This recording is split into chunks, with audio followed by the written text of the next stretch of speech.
winter, autumn, spring, mountain, blue skies, and the seas, rainbow, sunshine, and the trees.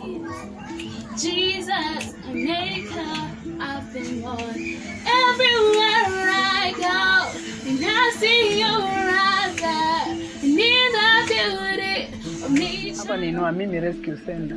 Ndani ya kurescue watoto. Shule ni home na ni feeding program. Na na na na baba we. Na na na na we. The main entry ndio hapa. Sasa ukiangalia mlango hii ndio tunafunga usiku hapa na kifuli. Na kuna ile ya chini. Ile iko chini hapo. Huyu anaingilia, tunafunga alafu tunafunga hii. Hii room ni ya boys. Huko ni kwa boys. Wanalala watoto wawili kwa kila kitanda. Na vile unaiona iko a bit squeezed. So as you come here, huko ni girls room. Niliwaleta hapa kwa sababu yangu ndio hii. Iko the other side. So ni wawili kila kitanda. Si safe. I know it's not safe, but this is what I can. It's now my office. Ukiingia hapa, huko ni sitting room. Na hapa tu ndio dining room. Na hapa ndio table room.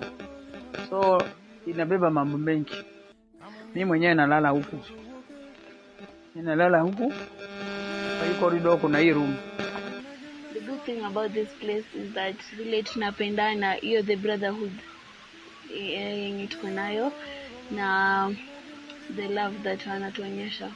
Challenges ni food, lakini the most saa hii immediate ni pale ya kukaa na watoto. Kwa sababu saa hii ukiona hii ni infrastructure building ambayo government inakataa kabisa.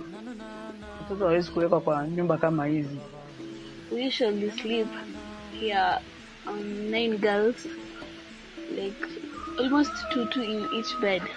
It would be better if someone just sleeps alone, have a peace of mind. It rains on some of our beds, and then inabidi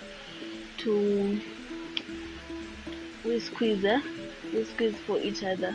Environment hapa imekuwa mbaya sana kwa watoto wote, either ni child girl ama ni boy child. Ndio unaona hata najaribu kuweka mamilango hapa hivi, lakini haiwezi kuzuia watu wakuwa na nia mbaya. We're in Kibera, so Kibera has lots of things going on.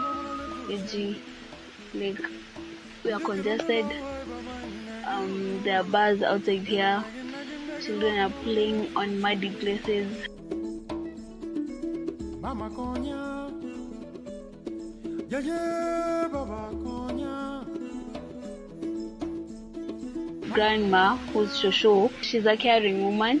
She's shown love to each one of us. Abagui, who is who, she gives us the love that a mother can give his or her own child. My life is on these children. Kwa sababu mimi sasa niko 64. Na nilianza nikiwa young. Na my interest hai change. So not that I get something from them, not that they give me anything, not that there is a help coming through them, but they are part of me.